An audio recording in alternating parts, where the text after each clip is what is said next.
Hello student, welcome back to YouTube channel. अगर आपने हमारे चैनल को सब्सक्राइब नहीं किया है तो आप हमारे चैनल को सब्सक्राइब कर लीजिए ताकि आपको टाइम टू टाइम सारी नोटिफिकेशन मिलती रहें।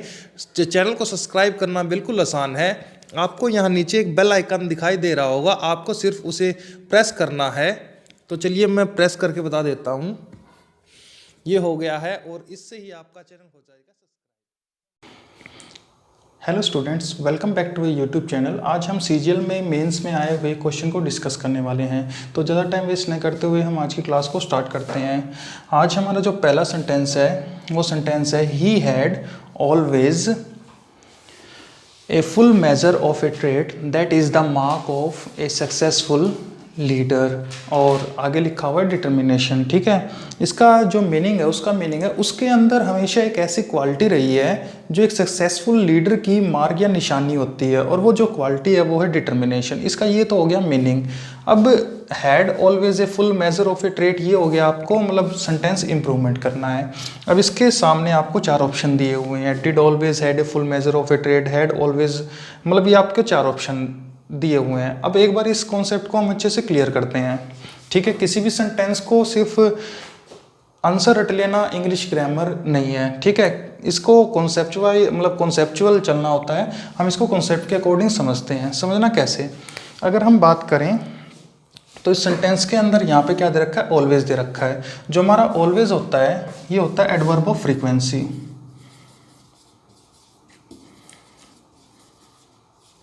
ठीक है, और जो एडवर्ब ऑफ फ्रीक्वेंसी होती है ये हाउ ऑफन का रिप्लाई होती है कि कोई काम कितनी बार कैसे हुआ। अगर हम बात करें एडवर्ब ऑफ फ्रीक्वेंसी की, तो एडवर्ब ऑफ फ्रीक्वेंसी की जो पोजीशन होती है या जो एडवर्ब की पोजीशन होती है नॉर्मली हेल्पिंग वर्ब के बाद होती है और मेन वर्ब से पहले होती है। जैसे अगर मैं आपके सामने यहाँ पे एक सेंटेंस लिखूँ, आपने कई बार देखा होगा, एक तो होता है आपका नो और एक होता है नो नॉट। ठीक है, जो नो होता है ये हमारा डिटर्मिनर होता है, एडजेक्टिव होता है, ये हमेशा नाउन के साथ आता है। और जो नॉट होता है ये हमारा एडवर्ब ऑफ नेगेशन होता है, और ये इसकी पोजीशन क्या होती है, हेल्पिंग वर्ब के बाद होती है और मेन वर्ब से पहले होती है। जैसे मैंने यहाँ पे एक सेंटेंस लिखा, I have no problem, I have no problem. ठीक है, तो यहाँ पे जो प्रॉब्लम है ये आपका नाउन है और उसके साथ हमने नो डिटर्मिनर लिख दिया। अब दूसरा सेंटेंस मैंने लिखा, we are not learning science. ठीक है, अब ये इस सेंटेंस में हमें पता है दोनों सेंटेंस सही हैं। ऊपर वाले सेंटेंस में मैंने नो लिखा है, नो प्रॉब्लम नो टेंशन। यहाँ पे जो नो है ये डिटर्मिनर है और नीचे वाले में नोट लिखा है। सेंटेंस ये भी सही है, we are not learning science. अब यहाँ पे जो नोट की पोजीशन वो क्या है, हेल्पिंग वर्ब के बाद और मेन वर्ब से पहले है। अब यही कॉन्सेप्ट होता है एडवर्ब ऑफ फ्रीक्वेंसी के साथ भी। जो एडवर्ब ऑफ फ्रीक्वेंसी होते हैं इनकी पोजीशन हेल्पिंग वर्ब के बाद होती है और नॉर्मली मेन वर्ब से पहले होती है। ठीक है, अब हम यहाँ पे देख रहे हैं तो यहाँ पे जो हेड है, जो हेड होता है, देखो ये जो हेड होती है ये किसकी फॉर्म है, इसकी बेस फॉर्म है हैव। ठीक है, और हैव की जो डिराइव्ड फॉर्म होती है वो होती है आपकी हैड और हैड।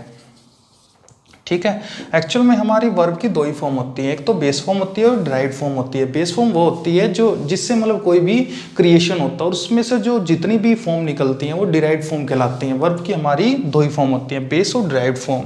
अब यहाँ पे हमें देखना है ये हेड कौन सी फॉर्म है। अब यहाँ पे अगर हम इसको हेल्पिंग वर्ब मान लेते हैं, ठीक है, तो प्रॉब्लम ये हो जाएगी, इसके बाद ये हेल्पिंग वर्ब है, ये एडवर्ब ऑफ मतलब फ्रीक्वेंसी है, इसके बाद मेन वर्ब गायब है। यानी कि ये हेल्पिंग वर्ब बना तो ले, लेकिन कोई भी ऐसी मतलब हेल्पिंग वर्ब नहीं होगी जो बिना मेन वर्ब के नहीं आती होगी। ठीक है, यानी मेन वर्ब हेल्पिंग वर्ब के साथ हमेशा होनी चाहिए। अब अगर हम इसको हेल्पिंग वर्ब बनाएंगे तो मेन वर्ब गायब है। दूसरा, अगर हम इसको मेन वर्ब बना लेंगे तो जो ऑलवेज है इसकी पोजीशन गलत है, यानी कि इस सेंटेंस में एरर है। यानी कि जो हमारा चौथा ऑप्शन है ये तो हो गया कैंसिल। ठीक है, यानी इसका इंप्रूवमेंट तो हमें करना पड़ेगा, इसका नो इंप्रूवमेंट तो गलत ऑप्शन है। अब हम चलते हैं इन ऑप्शनों के थ्रू।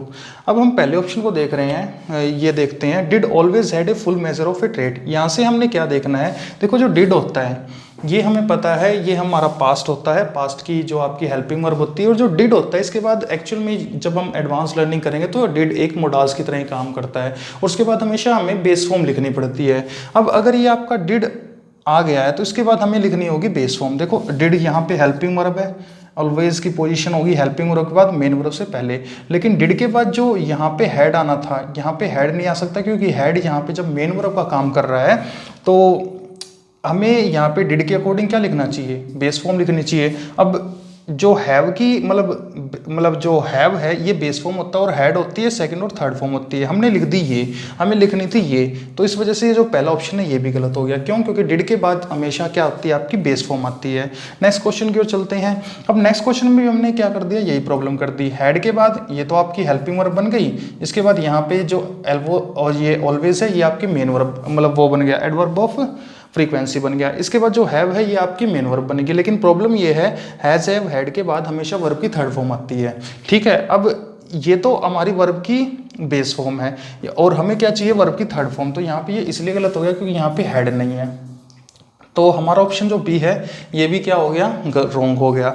अब हम चलते हैं, बच गया कौन सा ऑप्शन, पहला ए भी गलत, डी भी गलत, तो आंसर हो गया हमारा सी।